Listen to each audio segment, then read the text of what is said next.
প্রিয় পঞ্চম শ্রেণীর শিক্ষার্থী বন্ধুরা, আমি আজকে তোমাদের একটি অঙ্ক করাবো। সেটি হচ্ছে কালীঘর কিভাবে পূরণ করতে হয়। আচ্ছা, এই যে আমরা দাগটা উঠাইলাম, এখন এখানে আমাদেরকে একটি বিষয় চিন্তা করতে হবে, কোনো সংখ্যা পূর্ণভাবে লেখা আছে কিনা। এই যে আমরা দেখতে পাচ্ছি এখানে পূর্ণ সংখ্যা লেখা আছে, কোনো কালীঘর নাই। অর্থাৎ 8 দিয়ে এই সংখ্যাটারে পূরণ করলে এইগুলা পাওয়া যায়, আর 1 দিয়ে এই সংখ্যাগুলারে পূরণ করলে এই 228 পাওয়া যায়। অর্থাৎ 1 দ্বারা এই সংখ্যাটারে পূরণ করলে 228 যেহেতু হবে, অর্থাৎ 1 দ্বারা কতকে গুণ করলে 228 হয়।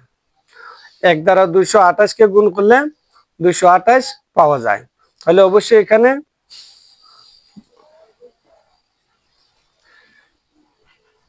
2 এবং এখানে হবে 8। অর্থাৎ 1 দ্বারা 228 কে গুণ করলে 228 হয়। তাহলে আমরা একটা সংখ্যা পেয়ে গেলাম। আচ্ছা, এখন দেখি এখানে কত হবে। আচ্ছা, 8 8টা 64, 4 হাতে আছে 6, 8 দুগুণে 16, আর হাতের 6 যে 17, 18, 19, 20, 21, 22, 22-এর 2 হাতে থাকে 2, 8 দুগুণে 16 আর 2-এ 18। এই যে আমাদের মিলে গেছে। আমরা 8 দিয়ে গুণ করে পেয়ে গেলাম, 1 দিয়ে গুণ করে পেয়ে গেলাম। এখন এইখানে কি একটা সংখ্যা হবে, এটা আমাদেরকে বাইর করতে হবে। এই সংখ্যাটার দ্বারা এগুলারে গুণ করলে এত পেতে হবে। অর্থাৎ আমরা প্রথমে দেখছি 8 দ্বারা এই সংখ্যাটারে গুণ করলে 1824, এখানে কিন্তু 1824। এর মানে এখানে যদি আমরা 8 বসাই, তাহলে 8 দ্বারা এই সংখ্যাটারে গুণ করলে এই সংখ্যাটা পাওয়া যায়। এখন কিন্তু খুবই সহজ, শুধু যোগ।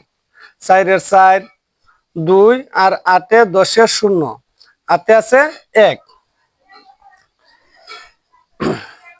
8 2 এ 10 আর 4 এ 14, আর হাতের 1 15-র 5, হাতে আছে আবার 1, 1 আর 2 এ 3 আর 2 এ 5, হাতের 1 এ 6, এখানে 8 এর 8, এখানে 1। সমাধান হয়ে গেল। আশা করি তোমরা সবাই বুঝতে পারছো। ধন্যবাদ সবাইকে।